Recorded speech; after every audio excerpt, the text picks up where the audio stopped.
먼저 원인부터 살펴보면, 원인은 발생 빈도를 보면 출생 시에 가장 많이 발생하고요. 그리고 출생 전에 그 다음으로 많이 발생하고 출생 후에 발생하는 빈도를 가지고 있습니다.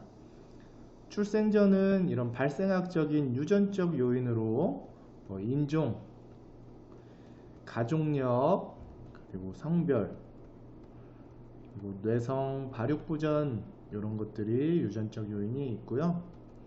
그리고 자국 내 요인으로 출생 전 감염과 산소결핍, 풍진, 어머니로부터 받게 되는 모성 감염, 직접적인 외상 등, 그리고 RH 인자에 의한 자가 면역 반응, 그리고 대사성 장애, 당뇨병, 모성, 영양불량 이런 원인들이 있습니다. 그리고 출생 시에는 산소결핍으로 기계적으로 호흡이 차단되거나 무기폐, 그리고 약물에 의한 마취 중독, 혹은 출생 시의 외상으로 어렵게 낳게 되는 난산에 의한 뇌손상, 혹은 저체중 미만의 저체중과 조산에 의해서도 발생할 수가.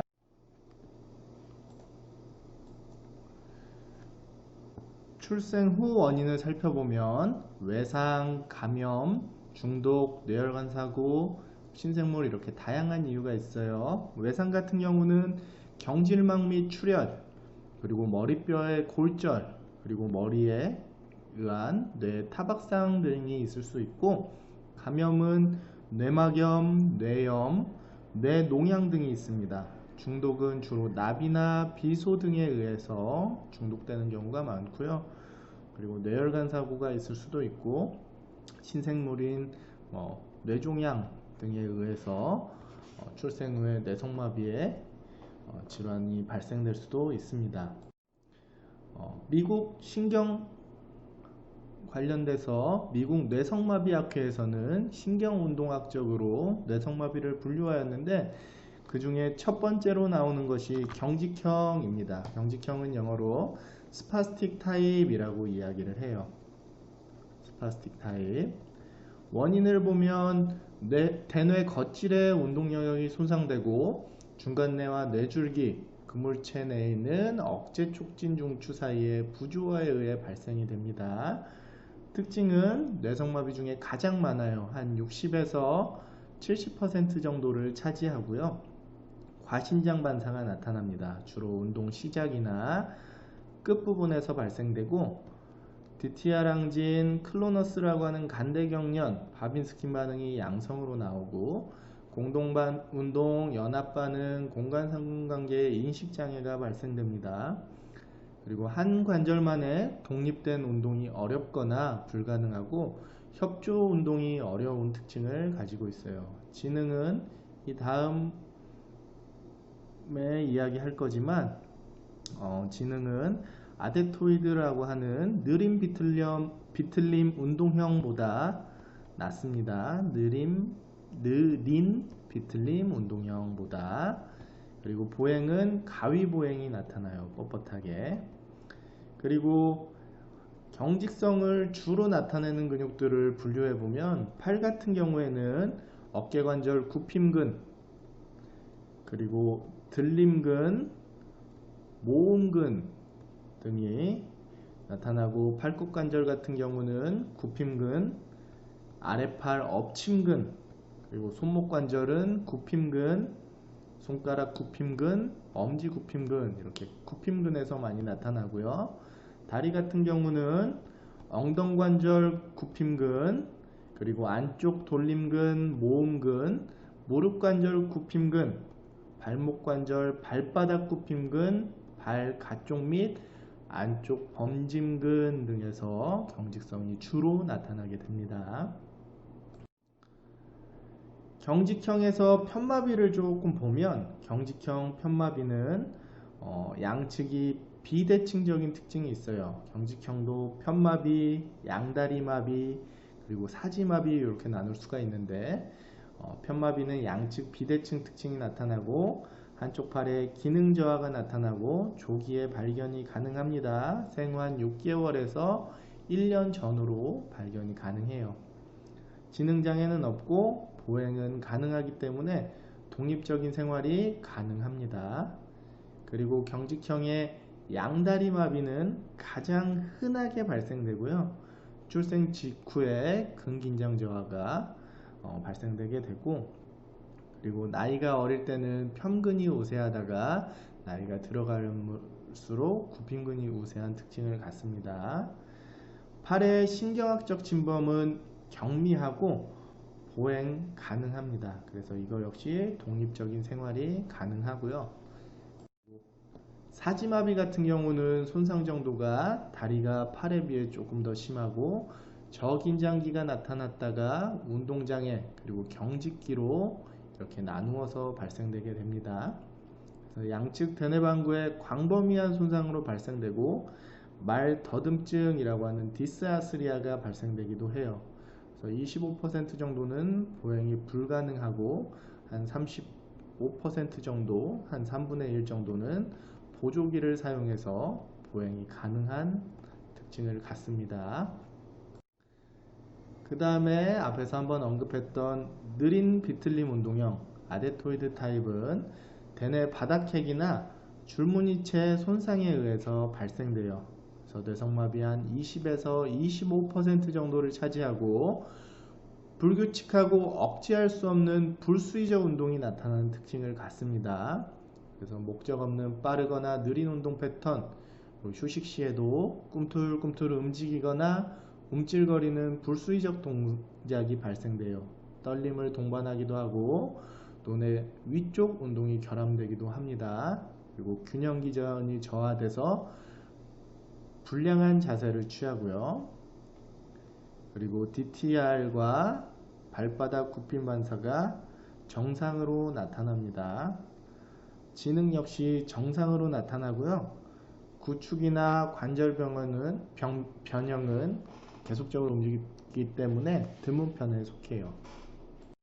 그 다음에 이제 아탁식 타입이라고 하는 실조형이 있습니다. 실조는 대표적인 게 손해죠. 그래서 손해병변으로 일어나고 뇌성마비 한 5% 정도에서 발생하고요. 편형 반응의 감소 또는 결핍으로 균형 협조 운동에 장애가 나타납니다. 운동 시 떨림, 저긴장증을 동반하고 수의적 운동이 존재하나 약간 비협조적으로 나타납니다. 그리고 눈떨림, 발음 불량, 지능은 낮은 특징이 있어요. 그리고 보행은 술 취한 사람이 걷는 것처럼 흔들흔들 걷는 드렁큰 게이트라고 하는 게 나타납니다. 그 다음으로는 떨림형이 있어요. 트레모 타입. 그래서 스스로 억제할 수 없는 불수의적인 움직임이 나타나고 상반적인 운동이 규칙적 리듬으로 반복되는 수축의 운동이 발생합니다. 그리고 바닥핵 병변 시에 나타나고요. 그 다음에 리지디티 타입으로 경축형이 있는데 운동 시 작용근과 대안근 모두에서 지속적인 저항 증가가 나타나는, 기억나시죠? 나파이프 그리고 톱니바퀴 느낌이 나타납니다. 관절에서. DTR은 정상이고 근긴장도는 고긴장이에요. 하이퍼토닉 됩니다. 그 다음에 이완형이라고 하는 플래시드 타입이 있어요. 느린 비틀림 운동형 또는 실조형으로 진행이 되고 근긴장도가 매우 낮습니다. 중력에 대항할 정도의 근긴장도가 없어서 생활이 굉장히 어렵고요. 과도한 관절 가동 범위가 나오고, 그리고 바로 놓은 자세에서 엉덩관절 굽힘, 가쪽 돌림, 벌림과 같은 이런 개구리 같은 자세가 나타나고요. 안전 자세에서 안정성 유지를 위한 보조 도구나 보조 의자들이 필요한 특징을 가지고 있어요. 그리고 이런 것들이 여러 형들이 혼합되어 있는 믹스드 타입이라고 하는 혼합형이 있습니다. 약 1%에서 발생하고 앞에서 언급한 특징이 하나 혹은 그 이상이 혼합된 유형을 혼합형이라고 이야기를 해요. 그리고 마비 부위에 따라서도 분류를 할 수가 있습니다. 우선 단일마비 같은 경우는 신체의 한쪽 팔다리에만 국한적으로 마비가 있는 거고, 대개 한쪽 다리에 경직이 있는데 매우 드문 특징이 있습니다. 그리고 양쪽 마비는 팔다리 전체 마비의 특징을 갖고요. 양다리 마비는 다리 장애를 갖고, 앞에서 얘기한 것처럼 경직형에서 흔하게 나타납니다. 그리고 편마비는 신체의 같은 쪽에 팔다리에 장애가 나타나는 거예요. 한쪽에. 그래서 경직형, 느림 비틀림 운동형이 흔합니다. 그리고 삼지마비는 양다리 플러스 한쪽 팔, 이렇게 세 가지의 지절에서 마비가 나타나는 거예요. 그래서 경직형에서 흔하고, 그리고 팔다리 마비는 양측성 편마비로 팔다리 전체가 마비됩니다. 팔이 다리보다 심한 특징이 있고, 느림 비틀림 운동형에서 흔한 특징을 가지고 있어요. 장애 정도에 따라서도 분류할 수가 있습니다. 경증은 보조기 없이 보행이 가능한 상태, 독립적인 일상생활이 가능한 상태. 중등도는 일상생활, 보행, 언어 등 완전히 독립적이지는 못하고 보조기구 착용이 필요하고 독립적 또는 약간의 도움으로 일상생활이 가능한 상태입니다. 중증은 언어장애, 독립적인 일상생활이 불가능하고 항상 보조기구 및 보조자의 도움이 필요한 상태를 이야기해요. 보바스도 뇌성마비를 분류를 했는데 경직형, 느림 비틀림 운동형, 실조형, 이완형, 과운동형 이렇게 분류를 했습니다. 그래서 경직형도 중증, 그리고 중등도 이렇게 분류하기도 했고, 느림 비틀림 운동형을 이상긴장형, 이상운동형 이렇게 분류하기도 했습니다. 앞에서 언급했었기 때문에 이 정도로만 설명하고 넘어가도록 할게요. 자, 이제 어떻게 뇌성마비를 치료하는지에 대해서 이야기를 하도록 하겠습니다. 먼저 보바스는 경직형을 이렇게 중증 경직형, 중등도 경직형 이렇게 나눴었어요. 그래서 중증 경직형 같은 경우는 근육을 최적의 길이로 유지시켜 구축을 예방하고 경감시키는 치료를 합니다. 그리고 근긴장도를 낮추어서 정상적인 근긴장도를 만들어줘요. 그리고 비정상적인 반사를 억제시켜서 스스로 움직일 수 있도록 합니다. 그리고 자세 변화에 대하여 스스로 바르고 민첩하게 조절하도록 해주고, 크고 넓은 운동 범위를 교육하고 모든 자세에서 전신의 움직임을 유도해요. 자극은 서서히 주고 목적이 있는 동작을 위하여 많은 자극을 가하기도 하고, 바로잡기 반응, 편형 반응, 보호 반응을 촉진시키는 치료를 합니다. 그리고 수의적 운동을 시작할 수 있도록 강조해주는 치료를 하고요. 그 다음에 중등도 경직형 같은 경우는 근육의 긴장성을 낮추고 반사 억제 자세를 사용합니다. 그리고 바로잡기 반응, 평형 반응, 보호 반응을 촉진시키고 운동 발달 단계에 따라 점차 정상 운동 패턴을 확립시켜 나가요. 이상 운동 패턴을 파악하고 그로 인한 보상 운동 패턴을 확인하는 게 중요하고, 연합 반응을 억제하고 신체 각 부분의 개별 운동을 획득하도록 합니다. 그리고 수의적 운동을 이끌어냄으로써 이상 반응을 억제해요. 구축과 변혁을 막고 비정상적 패턴으로 일상생활 수행을 못하게 하고 정상적인 방법을 지도해 줍니다. 경직을 동반한 느린 비틀림 운동 같은 경우는 중등도 경직형 아동과 같은 치료를 하고 반사 억제 패턴으로 경직을 억제해요. 그리고 머리, 어깨, 팔에 특히 주의를 하고 전신의 움직임을 조절하도록 도와줍니다. 몸의 바른 정렬, 머리 조절 그리고 대칭성 자세가 되도록 하고 바로잡기 반응, 평형 반응, 보호 반응을 촉진시켜줘요. 완전 가동 범위를 통해 움직임을 조절하고 중간 범위로 유지하는 방법을 가르쳐 줍니다. 긴장성 경축을 동반한 느림 비틀림 운동 같은 경우는 반사 억제 패턴을 사용해서 경직을 감소시켜주고 체중 부하나 압박, 가벼운 억제 타진법에 의해서 근긴장도를 높여서 정상화시켜줘요. 그리고 목, 어깨, 골반, 척추, 팔에서부터 항상 전신의 움직임을 조절합니다. 몸과 머리의 좋은 정렬과 대칭적 자세가 이루어지도록 하고 바로잡기 반응, 평형 반응, 보호 반응을 촉진해요. 그리고 다양한 운동 범위에서의 운동 조절과 중간 범위에서의 공간 유지하는 방법을 가르쳐 줍니다. 그리고 무도 및 순수 느림 비틀림 운동형 같은 경우는 반사적 억제 자세에 의해서 경직을 완화시켜줘요.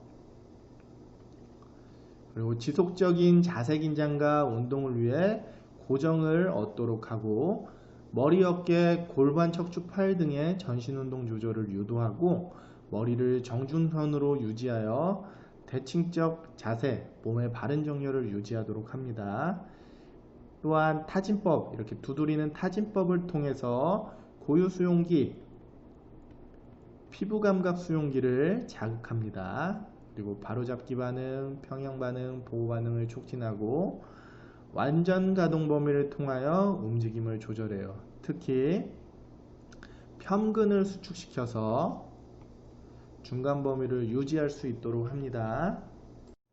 그 다음에 실조형 같은 경우는 반사 억제 패턴으로 경직을 감소시키고 다음에 근긴장을 증가시켜줘요. 타이밍과 운동의 방향을 설정하여 학습하고 평형 반응을 조정합니다.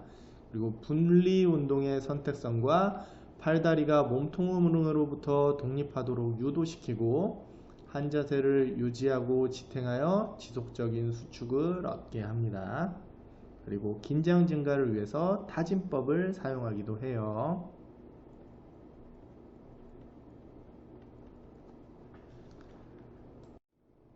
그리고 이완형은 플래시드 타입이죠. 자세 긴장도를 높이고 관절 탈구를 예방하고 항중력 작용을 획득하고 머리 몸통 조절을 위해 촉진을 적용합니다. 호흡작을 위해 울거나 크게 웃는 것을 허용하고 운동 발달 순서에 따라 치료하고 반사 억제 패턴을 사용합니다. 그리고 치료는 천천히 그리고 수의적인 반응을 기다리고 적절한 반사 억제 패턴으로 자극을 주며 엎드린 자세에서는 팔을 고정하는 치료를 해줘요. 그 다음에 신경발달학적 운동치료로 NDT라고 하는 신경발달학적 치료가 있습니다. 이 치료는 비정상적인 반사를 억제하고 정상적인 반사를 촉진하는, 즉 바로잡기 반응과 평형 반응을 촉진하는 것을 원칙으로 해요. 치료는 치료 시 정적 반사 억제 패턴을 사용하는 것보다 동적 반사 억제 패턴을 사용하여 종합적인 치료를 실시합니다. 그래서 3단계의 치료 과정을 거치는데 1단계는 경직성 억제를 통한 근긴장 분포의 정상화를 시키고 2단계는 바로잡기 반응과 평형 반응을 촉진시킵니다. 그리고 3단계는 수의적인 동작을 유도해줘요. 그래서 정상적인 근긴장 발달과 수의적 운동 조절을 하기 위해서 키포인트 핸들링, 키포인트 컨트롤이라고 하는 머리, 목, 팔이음뼈, 다리음뼈, 몸통 등을 자극해서 치료를 합니다. 그 다음에 바로잡기 반응과 평형 반응을 유도하여 환자를 조절하는 방법을 사용하고요. 경직성이 있을 때 반사 억제 패턴을 유도하기 위해 신체 몸쪽 부분을 핵심 부위로 선택하고 경직이 심한 곳은 자극이 과하게 들어가므로 접촉해서는 안 됩니다. 그래서 머리 조절, 구르기, 옆으로 앉은 자세, 보호 편 반응, 앉은 자세를 위한 바로잡기 반응, 기기, 무릎 서기, 균형 반응, 반무릎 서기, 서기, 보행, 계단 오르기 이렇게 기능적인 순서대로 치료를 진전시켜 나갑니다. 그 다음은 보이타 치료예요. 어떻게 보면 소아에 많이 사용하는 치료 방법 중에 하나입니다. 그래서 운동 유발 자극점에 압력을 가해 반사적 뒤집기 등을 자동적으로 유발시켜 뇌가 정상 운동 패턴을 경험하게 하는 치료 방법입니다. 그래서 생후 한 8개월 이전에 치료받는 것이 효과가 좋다고 해요. 치료를 결정하는 기준은 이렇게 신경계 평가에서 얘기하는 이상 반응들의 존재 여부에 따라서 치료를 결정하게 됩니다. 6개에서 7개의 이상 반응이 존재하고 근긴장에 이상이 있을 때 4개에서 5개의 이상 반응이 존재하고 한쪽에 비정상 중추성 협조 운동 장애가 있으면서 긴장성 반사가 병적일 때, 그리고 1개에서 5개의 이상 반응이 존재하고 한쪽이 비정상일 때와 한쪽에 비정상 징후와 경직성이 보일 때, 그리고 1개에서 3개의 이상 반응이 있고 자세 반사가 정상적인 영아의 생연령보다 3개월 이상 지연될 때 보이타 치료를 실시하게 됩니다. 치료의 핵심은 특수 부위 11곳과 운동 유발점 6개, 자극 방향을 활용하여서 움직임을 촉진하는 방법이에요. 또한 보이타는 조기 진단과 조기 치료를 강조했습니다. 그래서 진행 과정 중에 일정한 간격의 재평가가 필요하고요. 보이타 치료는 자세 반사 검사 결과에 따라서 결정을 하게 되고 주로 반사적 기기와 반사적 뒤집기라고 하는 양식을 이용해서 치료를 합니다. 첫 번째로 반사적 기기예요. 시작하는 자세는 엎드린 자세에서 머리를 약간 굽힙니다. 오른쪽 또는 왼쪽으로 한 30도 정도를 돌려요.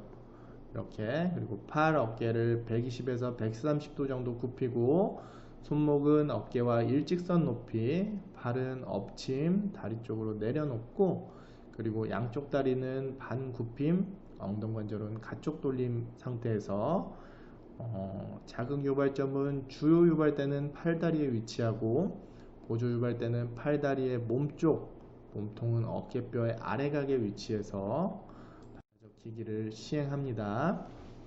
또한 반사적 뒤집기는 바로 누운 자세에서 팔다리를 좀 자유롭게 위치하고요. 머리는 치료사의 방향으로 30도 정도 돌립니다. 그래서 자극 방향은 반대쪽 어깨를 향해서 누르게 되고 자극 유발점은 다음과 같아요. 중간 가슴 영역의 뒤신경 뿌리, 요거는 이제 직접적인 갈비 사이근을 신장시켜 줍니다. 그리고 T6A 뒤신경 뿌리는 갈비 가로돌기근의 간접적 신장을 시켜주고요. C1, C4 뒤신경 뿌리는 가로막의 간접적 신장을 시켜주고 숨내 미주신경액은 폐와 가슴막의 내수용기를 자극합니다. 그리고 아래에 있는 것들은 얼굴 쪽 허리 내목은 뒤통수 쪽 배 바깥비근의 간접적 신장을 시키게 돼요.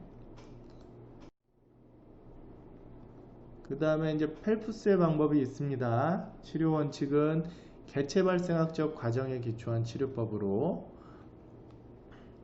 파블로브와의 원리와 쉐링턴의 법칙, 그리고 제이콥슨의 원리 등이 응용됩니다. 그래서 비정상적인 근긴장도에 의해 나타나는 이상 운동을 줄이기 위해 적극적인 보조기구를 사용하도록 주장했고요. 15개의 과정의 치료 양식, 보조기, 투약, 외과적 수술들을 주장했습니다. 그래서 15개의 치료 과정들은 아래와 같습니다.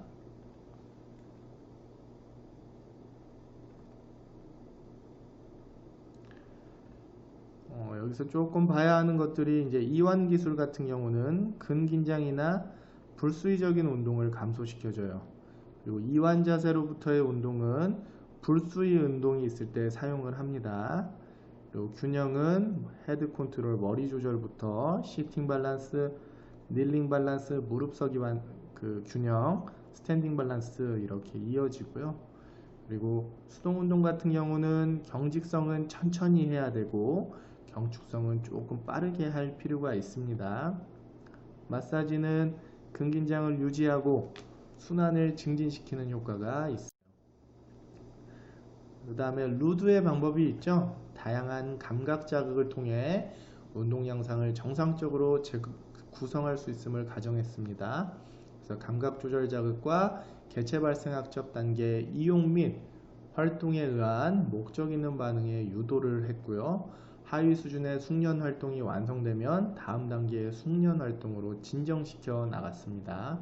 운동 조절의 발달에 4단계가 있죠. 운동성, 안정성, 조절된 운동성, 숙련이라고 하는 4단계를 주장했습니다. 치료의 원리는 운동 패턴은 출생시 존재하는 기본적인 반사 패턴으로부터 발달된다고 생각을 했고, 만일 특정한 수용기에 대한 적당한 자극을 적용한다면 정상 발달 단계에서처럼 이용되는 것이 가능하다고 생각을 했습니다. 그래서 치료 방법으로는 천수 분절의 피판을 빠르게 자극하여서 운동 반응을 촉진하거나 억제하는 거, 브러쉬, 얼음 적용, 압력, 쓰다듬기 등을 치료하는 데 이용했어요. 그 다음에 이제 PNF라고 하는 호르몬 카벳의 방법은 환자에게 필요한 반응을 유도하기 위해 특정한 요구를 시체에 가하는 것을 치료 원칙으로 합니다. 그래서 고요 수용기를 자극하여 신경 근육계의 반응을 촉진 또는 증대시키는 치료를 했어요. 그래서 PNF의 원리인 집단 운동 패턴, 나선적, 회선적 운동들을 썼고, 치료 방법들은 앞에서 신경학적 중재 방법에 속하는 치료 방법들을 사용했습니다. PNF 안에서. 그 밖에도 기타 방법들이 있어요. 템플페이의 방법으로 어류나 파충류의 양식과 유아의 운동 양상이 서로 비슷하다고 보고, 양서류 수형 형태, 교차 파충류 형태, 연합 반응, 상동성 양서류 형태의 운동을 적용한 방법, 조지 디버의 방법으로 일상생활에서 중요한 신체적 활동을 훈련시키고, 치료 목적은 자조 활동 도달과 보행 훈련, 손해 활동, 적당한 언어 구사, 폴의 방법, 뇌성마비의 1차적 문제는 근활동의 장애이다 라고 해서 단일 관절 조절 훈련을 시작해서 보다 많은 관절의 조절 훈련까지 진행시켜 나가는 중재 방법, 그리고 3가지의 기본 원리를 가지고 했죠. 의식적 근육 이완, 수의적 근육 조절, 그리고 발달학적 패턴을 증진시키는 방법을 썼습니다. 그 다음에도 정형외과적인 치료 방법들을 사용하기도 해요.